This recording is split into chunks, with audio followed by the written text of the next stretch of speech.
تلف وتقصف وتساقط وهيشان وجفاف وحاجه لا يعلم بيها الا ربنا. يا مناتي شعرنا في الشتاء متبهدل. وفوق كل ده القشره. دي مش رسالة عميلة ولا شكوة عميلة، دي شكوتنا كلنا احنا كبنات يا جماعة. عشان كده لازم نتكاتف ونشوف حلول للمشكلة دي. وانا عن نفسي هبدأ بالحل اللي انا شخصيا يعني بعتمده دلوقتي، الباكج بتاع مجموعه ترميم الشعر. انا هقول لكم الباكج دوت فيه ايه وبنستخدمه ازاي وبيعالج ايه بالظبط.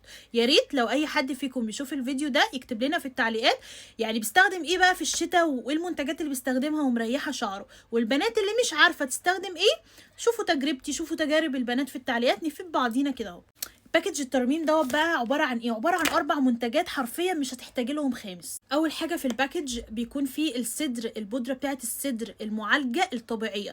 الصدر دوت بيعمل ايه؟ بينظف الفروه بتاعه الشعر كويس جدا لو فيها قشره بقايا كريمات وغيره، وكمان بيغذي الشعر كويس جدا. انا بستخدمه اني باخد 3 معالق كبار منه مع معلقتين من زيت جوز الهند اللي هو ميكس الفازلين ده، بيجي مع المجموعه بتاعه ترميم الشعر، وبحط معاهم كوبايه زبادي، وبزود بقى بمنقوع عشبي او بشويه ميه على حسب المتاح عندي وقتهم. بحطهم ماسك على شعري ده مره كل اسبوع. خلاص عملنا ماسك الصدر ده في اسبوع. الاسبوع بقى اللي بعده او في نفس الاسبوع بس في نصه كده ببدا اعمل حمام زيت لشعري. بعمله للخصيلات وبعمله للفروه. ده حمام زيت لترميم الشعر بيحتوي على الجوجوبا والارجان واللوز الحلو وفيتامين اي وليله كبيره قوي، بتغذي الشعر كويس جدا وبتعالج بقى كل مشاكل الشعر. وعامة بنصح اي حد اللي هو كل اسبوع يعمل حمام زيت، سواء زيت الترميم دوت او غيره، بس زيت الترميم ده بيحتوي بجد على مجموعة زيوت بتجيب من الاخر.